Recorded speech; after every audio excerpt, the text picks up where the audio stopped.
It is the last morning of One Lap of America. We've completed 6 tracks, 4,000 miles, more gas station meals than I want to count. We've been to, I think, 9 states, 10 states, something like that. It's been quite the journey, a lot of fun. And today is the last competition element. It is the dry skid pad, and Eric will be driving. On the wet skid pad, we finished we got top 20? No, quite. Just off. I think we're just off the top 20. So if we can repeat that result today, we have a very, very good chance to finish in the top half of this event, which is absolutely ridiculous in a sub $20,000 car. This event is C8s and Porsches and Supras, and there's a Ferrari, and to come here and run respectably in the Club Spec Mustang was the goal, and it has not been easy, but I feel like we got a really good shot at hitting the goal of that top half finish, which is really, really exciting. The car has been fantastic this week. It's Eric's car. Hey, my name's Eric Sienkiewicz from Richmond, Virginia. Grew up doing a bunch of autocrossing. This track stuff is definitely new to me, and it's been a wild ride. This Club Spec Mustang was something that really intrigued me because the idea of just a spec class is right up my alley. Something that you don't really need to put a lot of development in. It's a package that's already proven to work really well together, and something that more focuses on the driver capability. So this Mustang, I was lucky enough to find very local to me. So picked it up, drove it home, more or less bone stock. That might be the hardest thing to do about finding a Club Spec Mustang base, is something that hasn't had a lot of parts put on it already. After that, we got it back and started putting the kit together. So the suspension's the big piece. We've got the Coney Sports on there. Also have the iBog Pro Kit springs, the iBox sway bars, and the Maximum Motorsports camber plates. That's kind of the basic setup on there. After that, there's definitely a lot of other things you can do. So we got it also set up with the GT500 brake upgrade on the front, which has been very helpful this week. I wouldn't think you'd need it for the autocrossing, but it definitely helps in the track days. Going out from there, we also have the wheel and tire package, the 18 9.5-inch wheels, and the Goodyear Eagle F1 Supercar 3s and the 275 4018s. The tires have held up quite nicely. The outer shoulders definitely take a little more abuse with the camber limited setup on this car, but they're hanging in there. There's plenty of tread in the grooves.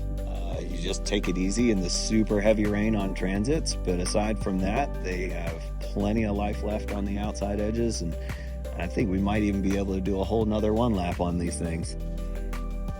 This is my daily driver. 2 weeks ago, there were 2 kid seats in the back, which have now been replaced by the roll bar temporarily.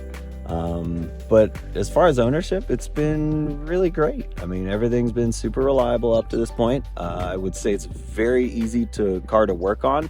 So if you are hesitant about, putting the parts on it or just doing everyday maintenance on it, everything's pretty accessible and easy to get to. Autocross capabilities, it is a little on the soft side, but it definitely rewards a more aggressive type of driving style, which I've also noticed on the track side of things. If you keep that back end moving, you keep that back end dancing, you really can hustle this thing through some elements. That being said, if you are kind of a newer person at either autocross or track driving, it's also very accessible. Coming out here and having very limited track time and then just throwing right into one lap. First event, of course, pretty intimidating getting on track, but the car just falls under you. So if you have any kind of experience with vehicle dynamics or autocrossing, yeah, it just works. It does the things you'd expect cars to do. So this thing on the street, it is quite comfy, especially if you take the time to turn the dampers down a little bit. Full soft, yeah, you could drive it hours on end, which we've proven we do 10-hour transits on the daily.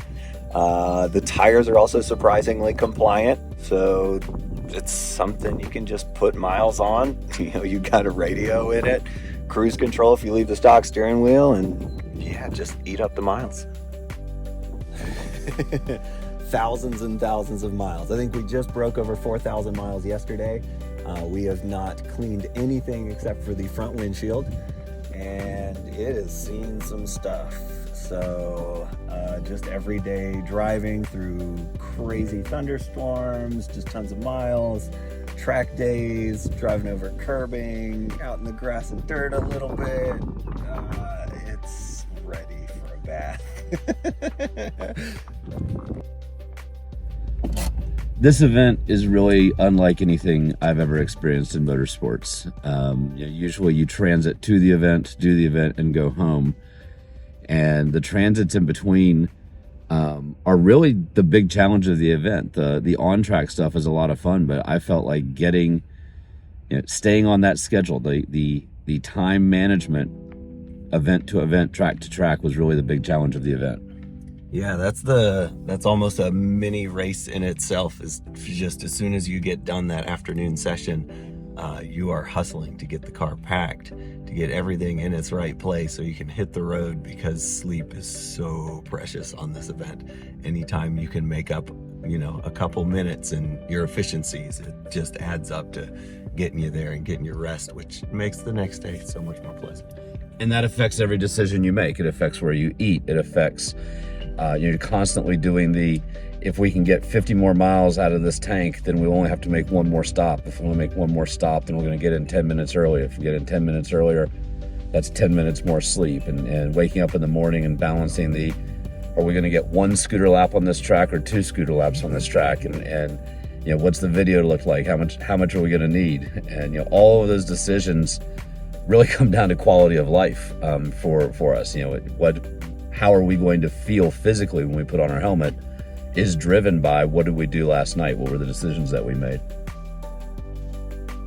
We were just discussing a minute ago how this is almost too easy for a vehicle standpoint. We had really no issues with the vehicle. On track, it was super fun to drive. It was great to get on track with it and just start learning it. Very easy when you first get on there. The more laps you put in, the more it just pushes you on to do more, to explore the limits of the vehicle. Where can you make up time in corners? Where can you make up time into braking, acceleration? And just finding that balance on what it's going to do. I'm excited to do some more track days and really figure out where this car can go, where can it push it. When you get home and somebody says, how was one lap? Well, what's your answer? First thing that comes to mind is it's an adventure. From the moment you get here at the tire rack facility and you start soaking in all of the cars, all the participants, some high profile names and some really crazy car builds. And then you go all the way to the other end with the people that have lower budget entries but are still doing the same thing that these more or less professional setups are doing. It's just cool that there's something that everybody could be a part of this, and just soak it in. It's insane just how much there is going on all the time. So want to say a huge appreciation to the Tire Rack for helping to get this event put together. Thank you to Goodyear. The tires were just incredible all week in transit, in torrential rain, on track. Everything we did, the tire stood up to and was just a lot of fun to drive. Big thank you to Auto Power for getting the roll bar here to us. Shout out and thank you to Sam Strano for all the development work and getting the Club Spec Mustang up and running. Really a great package for everything that we did. Thank you to Grassroots Motorsports, who we kind of partnered with Andy and Tom a lot in this event, and worked together with them, which was a great experience. And I got to give a huge shout out to Brock Yates Jr. and the whole team that puts together One Lap of America. As somebody who works in the event industry in the motorsports space, this is an incredible undertaking and an incredible execution, and it was really an honor to be a part of it. So I think we'll be back. I don't know if it'll be next year, but I think that this is something we're going to have to do again one day. It was a very unique, very interesting, very cool experience. Anything to close on? You good? I'm good. All right.